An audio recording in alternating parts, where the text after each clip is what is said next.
जय हिंद दोस्तों।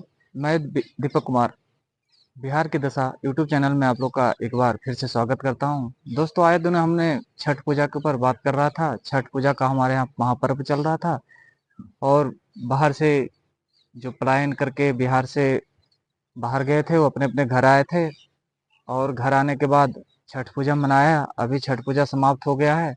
अब लोग फिर से बाहर बिहार के से बाहर प्लान कर रहे हैं दूसरे राज्यों में, जहाँ रोजगार के लिए जहाँ से आए थे फिर वापस जा रहे हैं वापस। तो मेरा कहने का मतलब यह है बिहार वासियों कि मेरा कहने का मतलब ये नहीं है कि बिहार में ही रहें। रोजगार तो बिहार में है ही नहीं, तो बिहार में रहेंगे कहाँ से हो। मैं इसी के लिए चैनल भी बनाया हूँ कि बिहार में सरकार ज़्यादा से ज़्यादा रोजगार उपलब्ध कराए, हमारे आवाज़ सरकार तक पहुँचे, हमारे आवाज़ जनता तक पहुँचे, जनता जागरूक हो और जनता जागरूक होकर एक अच्छी सरकार का गठन करे, जिससे हमारे बिहार वासियों को बाहर रोजगार के लिए ना जाना पड़े। अभी ट्रेन में टिकट भी नहीं मिल रहा होगा, जिसलिए आने की खुशी थी जितना, उतना जाने की दुख है। सबसे ज्यादा आने का खुशी होता ही है, जाने का उससे भी बहुत ज्यादा दुख है। दुख तो इतना है कि अपने परिवार को छोड़ के जाना, अपने बीवी बच्चों को छोड़ के जाना, अपने माँ बाप को छोड़ के जाना, अपने गांव को छोड़ के जाना, अपने गांव के समाज को छोड़ के बाहर रहना, अपने समाज से दूर रहना, कितनी बड़ी बात होती है। ये सारे बिहार वासियों और पूरे भारतवासियों को भी पता है कि अपने परिवार से दूरी का दर्द कितना होता है। उसी पे हम आज बात करेंगे। जो लोग आज बिहार से वापस जा रहे होंगे या 2-4 दिन के बाद जाएंगे, और जिन्होंने चला गया, उन्होंने कितना दर्द सह के, अपने आप को कितने इमोशंस को कंट्रोल करके, अपने अंदर के आत्माओं को मार के घर से निकले होंगे, अपने बच्चे से दूर हुए होंगे, अपने फैमिली से दूर हुए होंगे, अपने गांव समाज, अपनी धरती, अपनी जो स्वदेश की धरती है उससे दूर हुए होंगे। वो कितना उन्होंने अपना अंदर दर्द सहा होगा, ये सभी को पता है। और ये दर्द अभी से नहीं सहते आ रहे हैं, लगभग जब से हम बिहार के नाम से जाने जाते हैं, बिहार वासी हैं, जब से हमें दर्द सहते आ रहे हैं। बिहार के लोग हैं तो बाहर जॉब करने के लिए, कमाने के लिए, फैक्ट्री में काम करने के लिए, किसी भी कारण से हम जाते ही रहते हैं। लेकिन आज बात करने का मेन मकसद ये है बिहार वासियों की, कितना दर्द होता है जब हम अपने परिवार से बिछड़ते हैं, जब हम ट्रेन पकड़ने के लिए जाते हैं। एक मैं सच्ची घटना बताता हूँ। जब हम परिवार से बिछड़ते हैं तो क्या क्या होता है हमारे साथ। हमें ऐसा लगता है कि ना छोड़ के जाएं। एक तरफ अपने परिवार का प्यार और दूसरी तरफ अपने नौकरी का प्यार दोनों दिखाई देता है।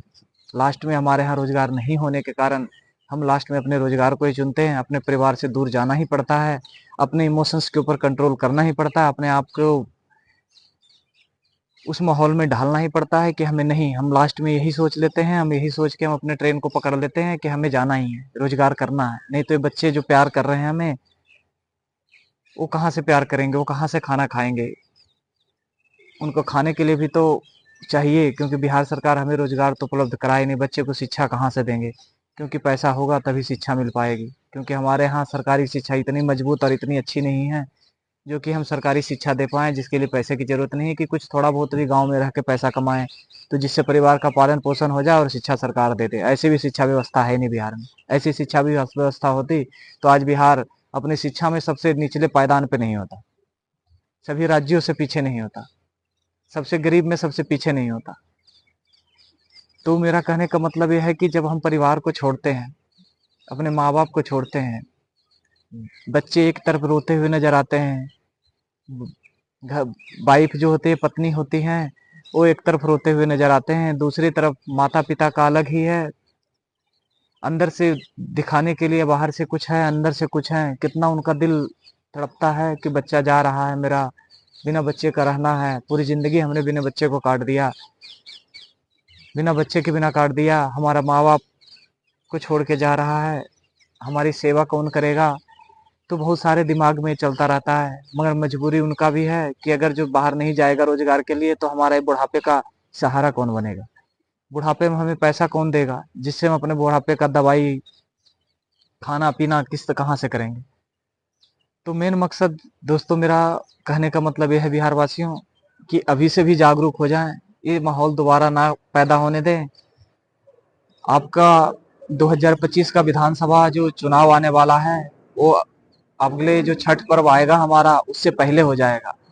तो इस प्रकार का हम अपना निर्णय लें, इस प्रकार का हम एक नया सोच बनाएं, एक नया सोच के साथ एक नया बिहार बनाएं, ताकि ये दिन ना देखना पड़े जो दिन हमें अपने परिवार को बिछड़ते हुए देखना पड़ रहा है। परिवार से बिछड़ना बहुत बड़ा बात होता है। परिवार से बिछड़ना बहुत ही मुश्किल होता है। कौन ऐसा सोचता नहीं है कि जो हम परिवार से बिछड़ जाएं। किसी के पास ऐसा नहीं है, कोई नहीं चाहता कि हम अपने परिवार, माँ बाप से, अपने गांव से, अपने राज्य से दूसरे जगह जाएं। एक डिस्ट्रिक्ट से दूसरे जगह डिस्ट्रिक्ट में जाने के लिए भी आदमी सोचता है, लेकिन हमें मजबूरी ने गांव तो छोड़ो, डिस्ट्रिक्ट तो छोड़ो, हमें राज्य ही छुड़वा देता है और बाहर जाके रोजगार करना पड़ता है।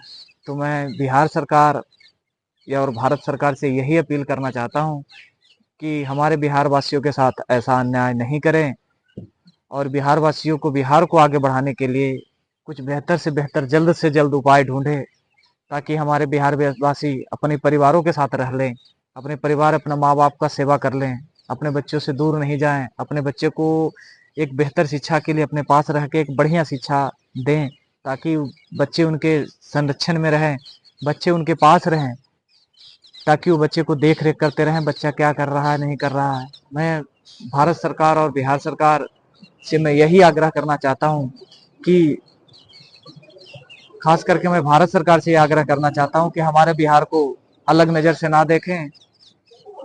बिहार को बढ़ावा के लिए जल्द से जल्द कोई उपाय निकालें, क्योंकि हमारे बिहार वासी जिस तरह से बिहार आने के लिए छठ पर्व में ट्रेन में जैसे तैसे बैठ के जा रहे थे, उसी तरह से हम वापस उधर से बैठ के आना पड़ रहा है, क्योंकि लगभग कोई ऐसा ट्रेन नहीं